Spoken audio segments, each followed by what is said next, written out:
Hi, this is Julie Hart from Hart Media Group. Welcome to What I Pretend to Know. What I Pretend to Know is about learning from those who truly do, celebrating the power of female connection, and finding inspiration in the shared experiences of women.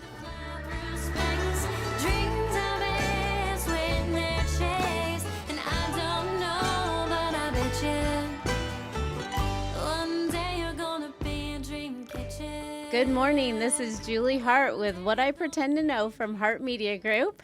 And this morning, I am blessed to have Christie Davis, my dear friend Christie. Many of you know her. Many of you love her. But she's super special to me. So, good morning, Christie. How are you today? Good morning, Julie. I'm good. Good. My goal is to rein Christie in and have her every once in a while or regularly, if I can convince her to do so. She's a little bit stubborn, so we'll see if we can do that. Don't look at me like that. You know you are. She's hard to convince to do things. But if I can get her to like it, then she'll do it, right? Yes. Say yes. We'll see. Yeah, see? That's what I'm saying. A little stubborn. Okay, so for those of you that don't know Christie, she is an amazing woman of God. And the reason that I brought her on, the reason that I bring her on is when I came up with the idea, What I Pretend to Know, it was a God thing. It just laid it on my heart. What you pretend to know, which, sorry, that was my son in the background. When I came up with the idea, What I Pretend to Know, it was laid heavily on my heart that I pretend to know a lot of things, because when you get closer to that big number that I'm not going to mention, 50. That I'm going to be in a couple years, or a year-ish and a half. It's like halfway to 100. Oh, ouch. I'm going to ignore my son in the background. You feel like you should know a lot. You feel like you should have all the stuff. And at times, I'm like, oh, yeah, I know that, and I know this, and, give me a baby with a fever, and I can probably tell you what's going on, or the baby's crying, I can probably help you, or you have a teenager with an issue, I could probably get you through that, or, somebody's struggling, a child struggling in school, and I can help you with that. And then all of a sudden, I realize most of the time, I'm probably pretending to know these things, because really, I know nothing. I'm not that wise. But all of a sudden, I thought, I have all of these women in my life, strong, passionate, wise women that I rely on to help me through life. And we work on the strategies together, and we come up with the wisdom together. And the first person I thought of was Christie Davis. And I thought, well, she is why I think I know all these things, because she has walked me through my whole life. And she is one of the wisest people that I know. And she was the first person I thought of. I wonder if I could get Christie to do this with me. And so that's where it all kind of came from, this organic idea. And so I got her on. At first, she was like, what? My text, when I texted her, I got big capital letters, what? And I could just hear her going, what? Like this WHAT question mark. Like, I don't do that. And I'm like, okay, let me explain. And so then once I talked it through, then she was like, when we were at lunch, she's like, I can't do that. I'm not going to do that. But could I do this? And I'm not going to do this. And I'm not going to do that. But could I do this? And so it was a great conversation. And I think we're going to have some good conversations. Right, Christie? Yes, Julie.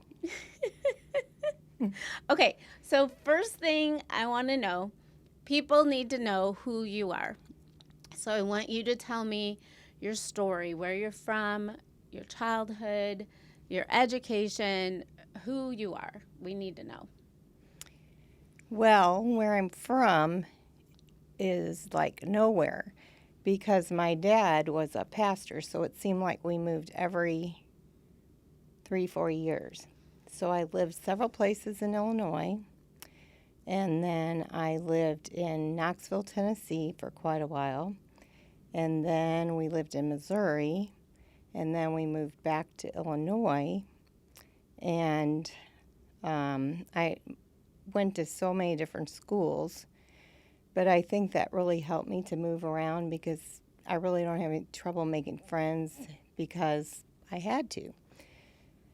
So I went to high school in St. Louis, and then I went to St. Louis U for a bachelor's in physical therapy. And so I worked in orthopedics and home health for a while, and then like in the last half probably of my career, a friend of mine was hit by a car, and so I specialized in neuro diseases. And a lot of times I went up to the Rehab Institute, which is now called Shirley Ryan Institute in Chicago, and did a lot of extra training in neuro. Would you say that of all the things, I mean, goodness, I think of all the lives you've touched and the different things that you do, but of all the things, that is your passion, like the physical therapy and the neuro, that's your passion? Yes, but then I've led a women's Bible study for 30 years. And also that's been a passion of mine, that women know the Word, because I've had many difficulties in my life, and that's what I needed, was the Word of God to stand on, even when everything else seemed to be closing in. Which is why I wanted you on here, because I think that there's a way that through this podcast and through this form of communication, we could get that out in other ways, and I could get that out to more women, because that is truly what needs to happen in this day and age. Right? True. Right? Yes. Okay, so how did you meet Jim? Well, it was one of our moves, and I was like a sophomore in high school, which is really a horrible time to move. And he was like an usher at our church. And we never did go to school together. So you were a sophomore in high school? Junior. So, okay, so here's the thing. You and I have known each other 40 years. 40. Whoa. No. Almost 40. You were 11 when you started babysitting for us. Okay, but we're gearing out there to 40, so 38 years. I never was good at math. Okay, so 38 years we've known each other. I didn't know this story. Oh, well, now you do. Okay, so keep going. So you met him when you were junior. And we started dating, but then I went to St. Louis U, and he went to U of I. And so we decided we wanted to meet other people, so we kind of dated off and on. And then we got engaged when I was, when was it? I was in my senior year of college, and we got married at November of my, I went to school in 3.5 years, because I pretty much had to put myself through school. And so he still had another 6 months. But at that point, he thought he was going to be a veterinarian, which is a whole nother story. And he didn't get in vet school, but he could get in med school and dental school. So at the last minute, he decided to go to dental school. So, again, we moved a bunch of places. I don't think I knew that Jim liked animals. Very much so. I didn't know that. Okay. No. I mean, you have a dog. Yeah, we've always had a dog. Okay. We had a horse. That's pretty much it. Okay. That's awesome. Okay. And then children. Okay, I have 4. I have 3 daughters, and one of them is in heaven due to a severe car accident. And then I have a son, so I have 4. Yes. Yes. Okay.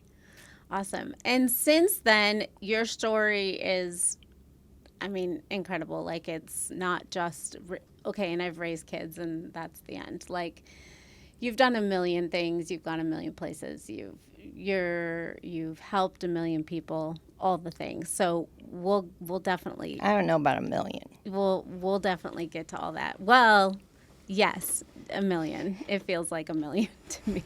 It feels like a million to me. Okay, so let's talk about how you and I know each other.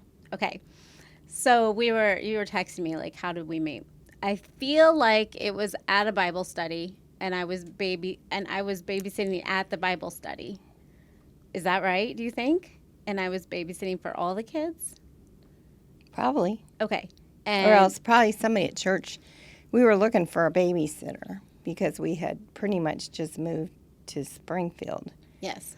And they said, oh, Julie is very capable and she'd be great. But poor Julie was only 11 and she didn't know what she was getting into. Did you? I was super confident in myself. I wasn't worried You at all. were. And you had a babysitting box and everything. I did. And you had, Jennifer was 3 and Bethany was 1. Yeah. Yeah. And so I started babysitting for them. And not longer after that, Angie was born. And Angie did not like me. Angie did not like me. I really wanted her to like me, but she cried all the time. And it was just when I was there she cried. But it's okay. We made it work. And I babysat a lot, like multiple days a week, and some evenings I'd come after school.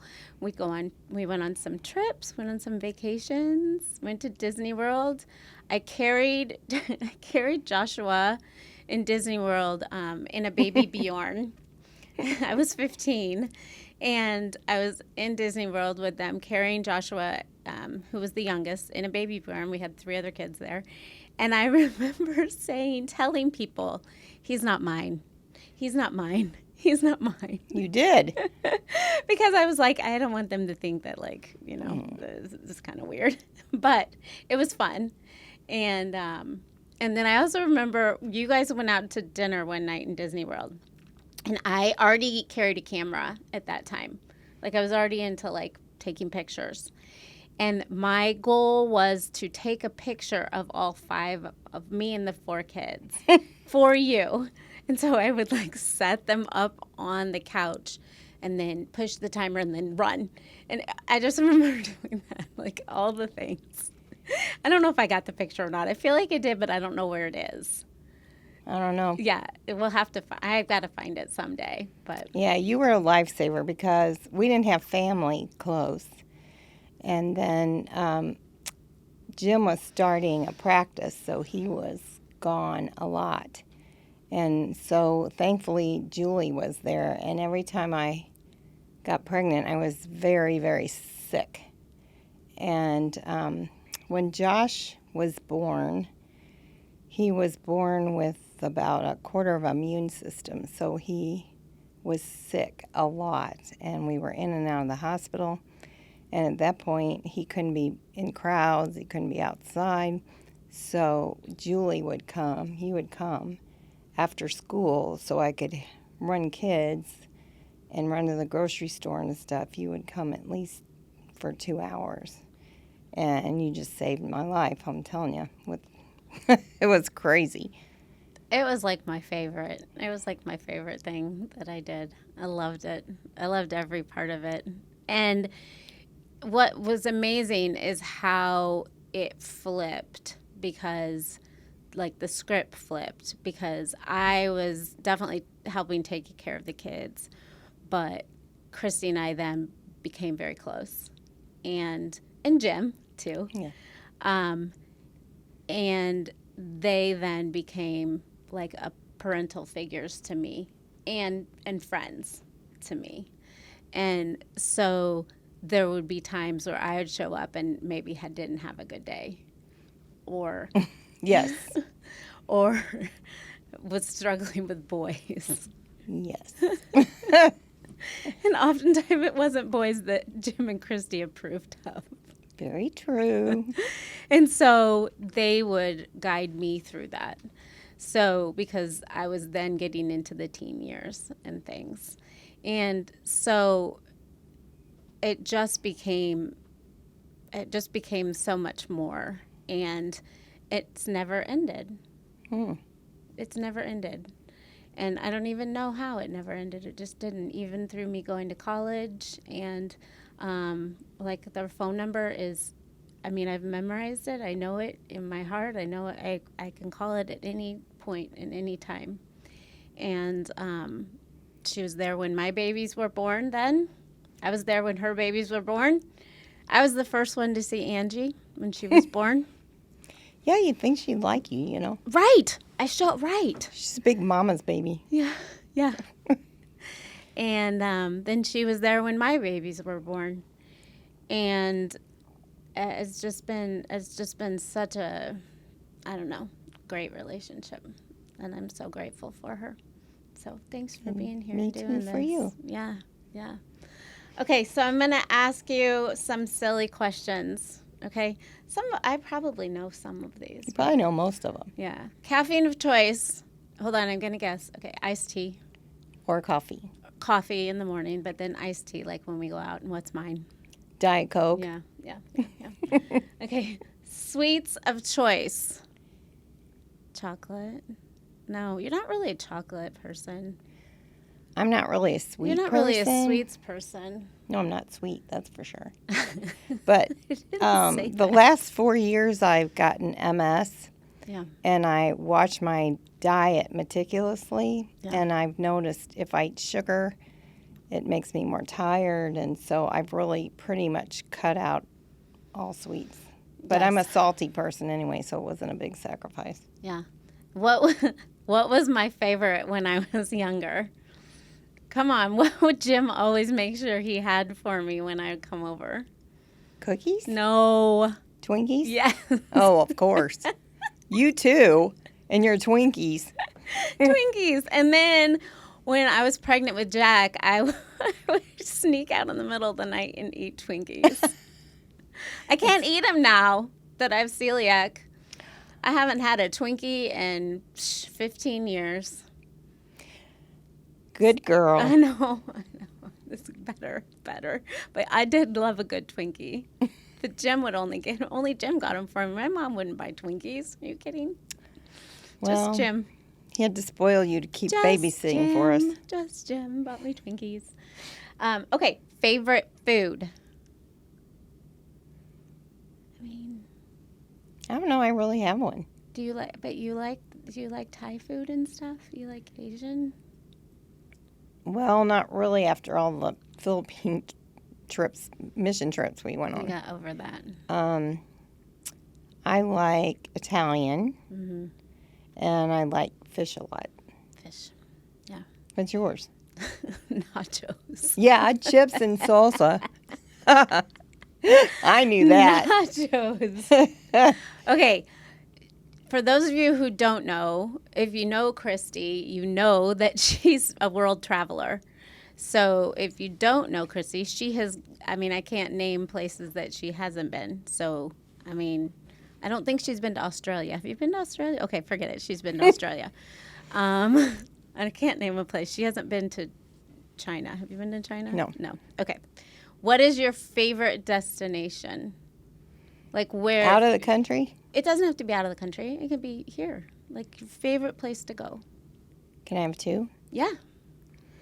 Well, since I grew up in Tennessee, I love the mountains. I love the Smokies, and I have to have my fix every year. And the other place out of the country, I love Italy. Oh, my goodness. Very much. Okay. Is it the food is one of the things? Or just Yes. the culture? The culture, the food, just all the history there. Okay. Cool. Yours. Gosh. I love the Smokies too, actually. I really do love the Smokies. My son does too. Oh, I love the Smokies. Yeah. Trying to go to Gatlinburg for Thanksgiving. Yeah. Oh. I mean, I'm pretty simplistic. I really love Florida. I'm pretty simplistic. I like the beach. I like Florida. You like Utah? Yeah. I like the Caribbean. Mm-hmm. Yeah. I haven't gone out of the country yet. I have to pay for kids' colleges. Well, I understand that. So I haven't really done world travel yet. Your time will come. We'll see. We'll see. I still got to pay weddings and stuff too. Like, life. We didn't really world travel until, well, since 1999, we went to the Philippines every Yeah. And you year, took your kids. if not twice a year. And we did it for 20-some years until COVID. So we used to travel before that, but then when that came about, that's pretty much what we did. Okay, the most beautiful place I've ever been was with you, which was St. John, Virgin Islands. Yes. Right? Yes. That was the most gorgeous place I've ever been. Yeah. Remember the nurse sharks? Of course. Of course. I remembered the stars.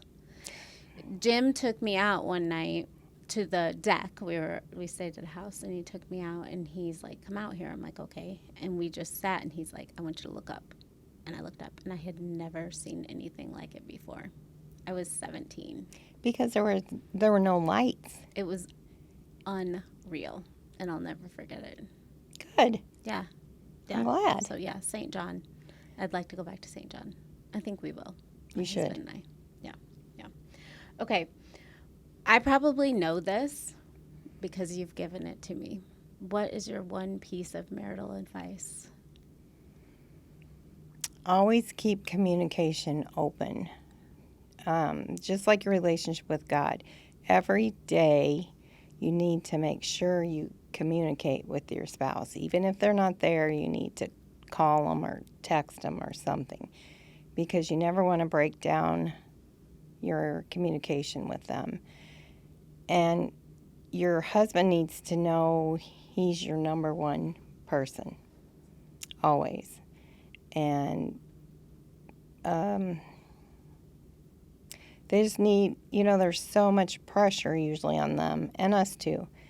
But they just need to know that they're loved, and that's why God says, give them your respect. So it's very important. And you asked me one thing. But another really important thing is when they walk in the door, that you need to look at them and acknowledge them. Because for a while I didn't do that. And he told me, it would be nice. Well, I had 4 kids at home. It was kind of nuts. But he said, it'd be nice if you actually were happy I was home. So I made a point of always doing that now. Yeah. And I remember when my kids were little, you would say, "Julie, you've got to put your husband first. You got to put your husband first." And that is hard. And I remember when my kids were little thinking, that's really hard. It gets harder. Mm-hmm. Doesn't it get harder? Mm-hmm. I think it gets harder. And I thought it was hard then. But then, guess what? I could put my kids to bed. Like, my kids went to bed at like 7:30, 8 o'clock, and then I could actually talk to my husband. They don't go to bed anymore. They're up later than you. They put me to bed. They're like, "Night, Mom." And now, I say that, and you're going to have to help me through this next season here, because as of August 16th, all 3 of my kids are moving out that weekend. I know. So that's going to be, and all of a sudden, all I'll have is my husband. Just me and Matt. Now. And I love him. I love him. I know you do. And he adores you. I know. But it's going to be hard because that kid back there I like too. And he's moving out for good. I'm moving like 10 minutes away. I'm like around the corner. I know, but he tucks me. He comes and says good night to me Aw. every night. Oh, of course. Yeah. Aw. And so he's I'll not give you a gonna call. he's not gonna say good night to me every night anymore. Yeah. Well, the one thing, Julie, I always remember about you is you always wanted to be a mom. That was always so very important to you. That was it. That was it. That was it. And so I was talking to Matt this weekend in Chicago as I'm breaking down to him, and I say, you're going to have to help me through this because this was it for me. So this is like, you're going to have to help me get through this. Like, I don't know what else. This was my world. So I don't know what's But next. you have a new world and you have new things to do. Yes. And you don't have all the responsibilities that you do in their home. And when my son left for college, we left for Australia the same day. Well, that's great, except I have to go to school the next day. But poor Jim, I had to help him to the airport because he was crying so hard. So, but Yes. I was just so thrilled. Well, it's why That we made it. Why I went back to teaching. It's good. why, because good. I knew, and my little sister told me this the other day, Julie, the math has always mathed. You knew when the day you had Kate, you knew that this was going to come at the same time, that Jack was going to be done with college the same day Kate was going to go to college. You knew this was happening. You've prepped for this for 23 years. And so you knew. But when it's here, it's a different story. She said, you have got to give yourself extra grace. She's like, you have to have, and so you and Matt just need to kind of have a plan, and you just need to give yourself that extra. So I've been prepping. It's just going to be. And so I did plan. My plan was, and that's why I went back to teaching, because then that gives me my kids there. And, You have something to focus on. I do. And your passion. Because you do. You have a passion for kids. I do. And I have passion for teaching. I love teaching. I love it. So, and it's good for me for now until someday maybe somebody gives me a grandchild or something. You don't want too soon. No, not too soon. No. You gotta wait a bit. Yeah. Yeah, she should. Okay, simple parenting advice, like easy parenting. I mean, because parenting's hard, and we all have like the hard stuff. We'll talk about that at other times, and we'll talk about marriage at other times. But something simplistic or some tidbits. Well, it's important that you let them know how very much you love them unconditionally. And it's very important that as they grow up, you discover their individual bents or their individual talents so that you can steer them to what God wants them to do and to be. And it's very important to, we always had devotions before bed and teach them to pray. And that's pretty much it first. Yeah, that's good stuff. Matt and I we don't do very good, but we try to send our kids Bible verses through text and stuff like that. And if we don't send Bible verses, we try to send encouragement, especially at the age they're at, just because we can't communicate with them on a daily basis sometimes, through college or whatever. And that never ends. Yes. So they always need you to love them, and they always need encouragement. Yes. And let them know that you are there, that they are, number one is dad, number two is them. Yeah. And we would say, for anybody listening, that the elementary school time is the easiest. We didn't know that at the time. Elementary school is, that is nice, man. They come, they do their stuff, they come home, they do their homework, they go to practice, they come home, they go to bed. So great. But then it gets harder. And I thought that the teen years were maybe going to be the hardest. They're not. I don't think. I think it's as they get young adults. It's not hard parenting. It's hard emotionally, I think. Getting them through, figuring out where they want to go, what they want to do, when your kid's heart breaks, that's the worst. That is When the they worst. have disappointments, it's the worst. And when you can't fix it, you gotta let it Can't go. fix it. But you can always pray about it. Yes. Which obviously I do. Obviously. Yeah. Okay. Best piece of wisdom ever shared with you. Can you think of something? I know you have wise counsel in your life. Yes, I've had some very wise women. Who are some of those people?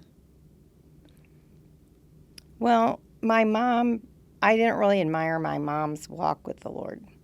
And so I knew I wanted someone probably 10 years older than me who I admired and was a very godly woman.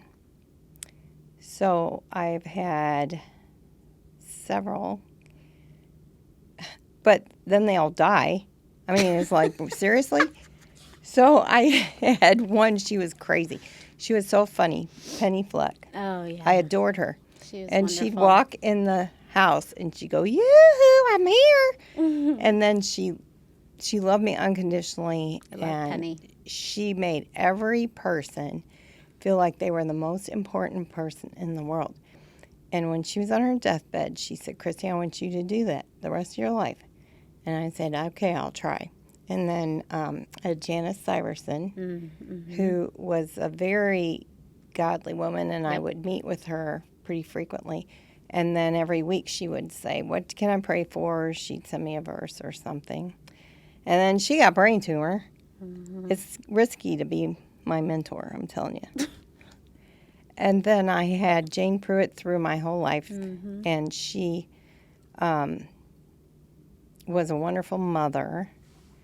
And I always wanted a career more than really Jane Pruitt's still alive. staying home with my children. I mean, you know, that's great for some people, but for me that was very challenging. And so Jane was a good stabilizer for me to tell me how important motherhood is.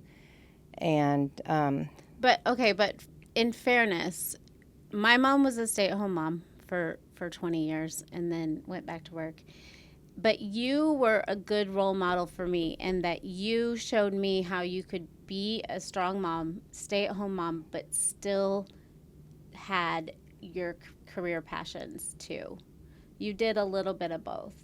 And I was able to do that too because I stayed home, but I also did some part-time preschool. I also did some part-time photography. I would put my hands in little things because I needed to have a little bit of something here and there. So it's okay to do things the way that you need to do them because God designed us all differently. And it's very important not to judge anybody. Right. Because we're all so different. And if somebody, like, take my daughter Angie, she was a periodontist. And so she had all this education, and there's no way she could stay home. And she thrived being a mom, and she thrived as a periodontist. An excellent mom.